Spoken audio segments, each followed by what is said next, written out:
हर ration card को 2 kg तूर दाल देने का निर्णय हुआ है। इससे एक बहुत बड़ा लाभ हमारे जो तूर ग्रो करने वाले किसानों को होने वाला है, क्योंकि हर कार्ड को अगर 2 kg जो तूर दाल हम देने जा रहे हैं, इससे बहुत बड़ा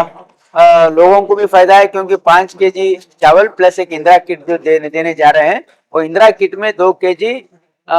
तूर दाल रहेगा, तो इससे लोगों को इसके बहुत बड़ा पैमाने में फायदा होगा। नहीं देखिए, ये हमेशा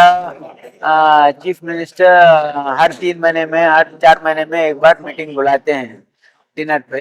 तो ये रूटीन ऐसा डिस्कशन के लिए बुलाए हैं, इसमें ऐसा कुछ खास ये नहीं। बजट के बारे में सौतालापन कर रहे हैं केंद्र सरकार कर्नाटक के बारे में। ये तो हमेशा ये स्टेप मदरली एटीट्यूड जो मोदी गवर्नमेंट का है कर्नाटक की, इसलिए कि यहाँ पे कांग्रेस गवर्नमेंट है,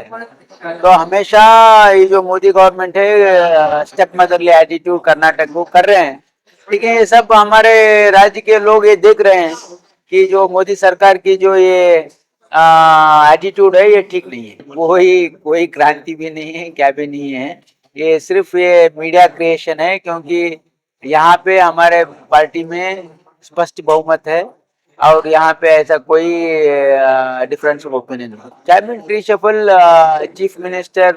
पार्टी के हाईकमांड से कंसल्टेशन में वो करते हैं, उनका प्रेरोगेटिव है, वो कभी भी कर सकते हैं। ये जो बीजेपी के जो फ्रिंज एलिमेंट्स है, ये हमारे देश में सांप्रदायिकता ये जो फैलाने की जो काम कर रहे हैं, उसका नतीजा है। हमारे यूनिवर्सिटी में 25 एकड़ लैंड स्किल डेवलपमेंट के लिए हमारे डिपार्टमेंट से लिए हैं, वहाँ पे एक मल्टी स्किल डेवलपमेंट सेंटर भी कर रहे हैं, और 10 एकड़ लैंड यूनिवर्सिटी में हॉस्पिटल के लिए भी लिए हैं। वहाँ पे एक इंदिरा गांधी चाइल्ड इंस्टीट्यूट जो बच्चों की सुपर स्पेशलिटी हॉस्पिटल है, वो 90 करोड़ में बना रहे हैं, और एक निमैंस जो बेंगलुरु में है, उसका एक ब्रांच 100 करोड़ में एक हॉस्पिटल वो भी बना रहे हैं, और डायबिटोलॉजी इंस्टीट्यूट 50 करोड़ में, वहाँ पे एक 3 हॉस्पिटल ESI के बाजू में 10 एकड़ लैंड लिए, वहाँ पे कंस्ट्रक्शन चल रही है। हमारे ये जो कल्याण कर्नाटक एरिया के लिए 5500 टीचर्स का रिक्रूटमेंट होने वाला है, वो इमीडिएटली वो नोटिफिकेशन हुआ है।